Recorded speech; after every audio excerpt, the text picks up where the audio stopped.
Hello hi welcome back. അപ്പോൾ ഇന്നത്തെ recipe most delicious creamy ഡോണറ്റാണ്. നല്ല ക്രീമിയും സോഫ്റ്റ് ആൻഡ് ഫ്ലഫിയുമായിട്ടുള്ള ഈ റെസിപ്പി ഒരു പ്രാവശ്യമെങ്കിലും ഉണ്ടാക്കി നോക്കണേ. അപ്പോൾ ഇതെങ്ങനെ വളരെ സിമ്പിളായിട്ട് നമുക്ക് ഉണ്ടാക്കുന്നതെന്ന് നോക്കാം. അപ്പോൾ എൻ്റെ ചാനൽ ആദ്യമായിട്ടാണ് കാണുന്നതെന്നുണ്ടെങ്കിൽ പ്ലീസ് ഒന്ന് സബ്സ്ക്രൈബ് ചെയ്യാനും ലൈക്ക് ചെയ്യാനും മറക്കല്ലേ. അപ്പോൾ നമുക്ക് നേരെ വീഡിയോയിലേക്ക് പോവാം. ആദ്യമായിട്ട് നമുക്കിതിൻ്റെ ഡോ ശരിയാക്കി എടുക്കാം. അതിനായിട്ട് ഞാൻ 5 കപ്പ് മൈദ എടുക്കുന്നുണ്ട്, പിന്നെ 1/2 കപ്പ് പൊടിക്കാത്ത പഞ്ചസാര, പിന്നെ 1/4 കപ്പ് മിൽക്ക് പൗഡർ വേണമെങ്കിൽ ഇട്ടാൽ മതി, ഇട്ടാൽ ടേസ്റ്റ് കൂടും. പിന്നെ 3/4 table spoon east, 1/2 table spoon ഉപ്പ്. ഇനി ഇതെല്ലാം നന്നായിട്ടൊന്ന് മിക്സ് ചെയ്തെടുക്കാം. എന്നിട്ട് നമുക്ക് ഇതൊരു സൈഡിലേക്ക് മാറ്റിയിട്ട് വേറൊരു ബൗളിൽ 2 മുട്ട പൊട്ടിച്ച് വയ്ക്കാം. 1 ടേബിൾ സ്പൂൺ വാനില എസൻസ് ഒഴിച്ചിട്ട് നന്നായിട്ട് ഇതൊന്ന് മിക്സ് ചെയ്ത് കൊടുക്കാം. അപ്പോൾ ഇത് നന്നായിട്ട് മിക്സാക്കി എടുത്തിട്ടുണ്ട്. ഇനി നമ്മൾ നേരത്തെ മിക്സാക്കി വെച്ച ആ മൈദയുടെ കൂട്ടിലേക്ക് ഇത് നമുക്ക് ഒഴിച്ചു കൊടുക്കാം. എന്നിട്ട് നന്നായിട്ടൊന്ന് കുഴച്ചെടുക്കാം. നമുക്ക് പൊറോട്ടക്കൊക്കെ കുഴച്ചെടുക്കുന്ന പോലെ നല്ല സോഫ്റ്റായിട്ട് വേണം ഇത് കുഴച്ചെടുക്കാൻ വേണ്ടിയിട്ട്. ഇനി അതിലേക്ക് ആവശ്യാനുസരണം വെള്ളം. ഞാനിപ്പോൾ 1 കപ്പ് വെള്ളം എടുക്കുന്നുണ്ട്. ഇത് കുറേശ്ശെയായിട്ട് ഒഴിച്ചാണ് മിക്സാക്കി എടുക്കുന്നത്. അപ്പോൾ ഞാൻ മിക്സാക്കി എടുത്തിട്ടുണ്ട്. ഇനി ഒരു ബൗളിൽ കുറച്ച് ഓയിൽ പുരട്ടിയിട്ട് ഞാനിതൊന്ന് റെസ്റ്റ് ചെയ്യാൻ വെക്കുന്നുണ്ട്. കറക്റ്റ് 1 മണിക്കൂറെങ്കിലും നമ്മളിതൊന്ന് റെസ്റ്റ് ചെയ്യാൻ വെക്കണം കേട്ടോ. അപ്പോൾ നന്നായിട്ട് ഇതൊന്ന് പൊങ്ങി വരും. ഇനി ഡോണറ്റിൻ്റെ ഉള്ളിൽ ഫില്ലാക്കി കൊടുക്കേണ്ട ക്രീം റെഡിയാക്കണം. അതിനായി ഞാൻ 2 കപ്പ് മിൽക്കും 1/2 കപ്പ് വൈറ്റ് ചോക്ലേറ്റും ഇട്ട് നന്നായി കുറുക്കി എടുക്കുന്നുണ്ട്. അപ്പോൾ നല്ല ക്രീമി ടെക്സ്ചറിൽ നമ്മളിത് റെഡിയാക്കി എടുക്കണം. ഇതേപോലെ തന്നെ ഞാൻ ഡാർക്ക് ചോക്ലേറ്റിൻ്റെ ക്രീമും റെഡിയാക്കുന്നുണ്ട്. വൈറ്റ് ചോക്ലേറ്റിന് പകരം ഡാർക്ക് ചോക്ലേറ്റ് 2 കപ്പ് പാലിൽ ഇതേപോലെ തന്നെ കുറുക്കിയെടുക്കാം. അപ്പോൾ നന്നായിട്ട് ഞാനിത് കുറുക്കി ഒരു ബൗളിലേക്ക് മാറ്റി വെക്കുന്നുണ്ട്.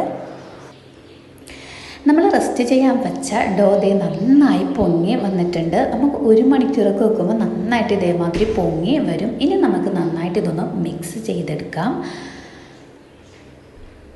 അപ്പോൾ ഞാൻ നന്നായിട്ടൊന്ന് മിക്സ് ചെയ്ത് നമ്മുടെ പൊറോട്ട മാവിൻ്റെയൊക്കെ പോലെ ആക്കിയെടുത്തിട്ടുണ്ട്. ഇനി നമുക്ക് 2 പോർഷനായിട്ട് ഇതൊന്ന് കട്ട് ചെയ്ത് ഒരു ഭാഗം ഇതേപോലെ തന്നെ നമുക്ക് ഒന്ന് മൂടി വെക്കാം. തുറന്ന് വെക്കരുത്. തുറന്ന് വെച്ചാൽ ഇതിൻ്റെ മുകൾ ഭാഗം പെട്ടെന്ന് ഡ്രൈ ആയി പോകും. അതുകൊണ്ട് നന്നായിട്ട് ഇതൊന്ന് കവർ ചെയ്ത് സൂക്ഷിക്കണം. ഇനി നമ്മൾ പൊറോട്ടക്കൊക്കെ മാവ് ബോളാക്കി എടുക്കുന്നത് പോലെ നന്നായി ബോളാക്കി എടുക്കാം. പിന്നെ ശ്രദ്ധിക്കേണ്ടത് ഇതിൻ്റെ അടിഭാഗം നന്നായിട്ട് ഒട്ടിച്ച് കൊടുക്കണം. അല്ലെങ്കിൽ ഓയിൽ ഇടുന്ന ടൈമിൽ ഇത് വിണ്ട് വരാൻ സാധ്യതയുണ്ട്. അപ്പോൾ ഞാൻ ഇതുപോലെ ബോളുകളാക്കിയിട്ട് 10 മിനിറ്റ് റെസ്റ്റ് ആക്കാൻ വെച്ചിട്ടുണ്ട്. അപ്പോൾ നന്നായിട്ട് ഇതൊന്ന് പൊങ്ങി വരും. ഇനി നമുക്ക് ഇത് പൊരിച്ചെടുക്കണം. അതിനായി ഞാൻ ഓയിൽ ഒഴിച്ച് മീഡിയം ഫ്ലെയിമിൽ ഇത് പൊരിച്ചെടുക്കണേണ്. അപ്പോൾ ഒരുപാട് ഹൈ ഫ്ലെയിമിലിട്ട് ഇത് പൊരിക്കരുത്. കാരണം മീഡിയം ഫ്ലെയിമിലാണെങ്കിൽ നന്നായിട്ട് ഇതിൻ്റെ ഉൾഭാഗമൊക്കെ നല്ല ഫ്ലഫിയും സോഫ്റ്റും ആയിട്ട് കിട്ടും. ഇതൊരു ഭാഗം ഇതേപോലെ ഗോൾഡൻ കളർ ആകുമ്പോൾ തന്നെ നമ്മളിത് മറച്ചിട്ട് കൊടുക്കുക. ഇതിൻ്റെ ഉള്ളിൽ നല്ല സോഫ്റ്റ് ആയിരിക്കും കേട്ടോ, ഒട്ടും എണ്ണ കുടിക്കുകയില്ല. അപ്പോൾ ഇതേപോലെ ഞാൻ നല്ല ഗോൾഡൻ കളറിൽ റെഡിയാക്കി എടുത്തിട്ടുണ്ട്.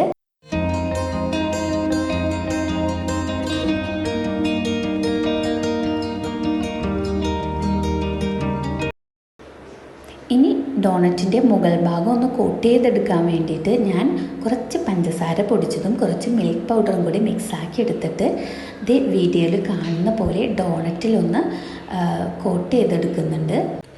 അപ്പോൾ ഓരോ ഡോണറ്റും ഞാൻ ഇതേപോലെ ചെയ്തെടുത്തിട്ടുണ്ട്. ഇനിയിപ്പോൾ ഇതിലേക്ക് ക്രീം ഫില്ല് ചെയ്യണം. അതിനായിട്ട് ഞാൻ ഇതിനകത്തേക്ക് ഒരു ചെറിയ ഹോള് ഇട്ട് കൊടുക്കുന്നുണ്ട്. അധികം വലിയ ഹോളിൻ്റെ ആവശ്യമില്ല. ഇനി നമുക്ക് ഇതിനകത്തേക്ക് വൈറ്റ് ചോക്ലേറ്റും ഡാർക്ക് ചോക്ലേറ്റും നമ്മൾ റെഡിയാക്കി വെച്ചത് ഒന്ന് ഫില്ലാക്കി കൊടുക്കാം. അപ്പോൾ കുട്ടികൾക്ക് നല്ല കേട്ടോ, മുതിർന്നവർക്കും ഡോണറ്റും മധുരവും ഇഷ്ടപ്പെടുന്ന എല്ലാവർക്കും കഴിക്കാൻ പറ്റിയ ഒരു അടിപൊളി റെസിപ്പിയാണ്. നമ്മൾ നമ്മൾ ബേക്കറിയിൽ നിന്നൊക്കെ വാങ്ങിക്കുന്ന അതേ സോഫ്റ്റ്നെസ്സിൽ നമുക്ക് ഈസി ആയിട്ട് വീട്ടിൽ തന്നെ ഉണ്ടാക്കി വെക്കാം. നല്ല ഫ്ലഫിയും സോഫ്റ്റായിട്ടുള്ള റെസിപ്പിയാണിത്. അപ്പോൾ ഇതേ നോക്കിക്കേ, നല്ല സോഫ്റ്റാണ് കേട്ടോ. ഇതിൻ്റെ ഉള്ളൊക്കെ നല്ല സോഫ്റ്റാണ്. അപ്പോൾ എന്തായാലും നിങ്ങൾ ഈ റെസിപ്പി ഉണ്ടാക്കി നോക്കുക. ഇഷ്ടപ്പെട്ടെങ്കിൽ ലൈക്ക് ചെയ്യുക, കമൻറ്റ് ചെയ്യുക, എന്തായാലും സബ്സ്ക്രൈബ് ചെയ്യുക. അപ്പോൾ അടുത്തൊരു പുതിയ വീഡിയോ ആയിട്ട് വരുന്നത് വരേക്കും ബൈ.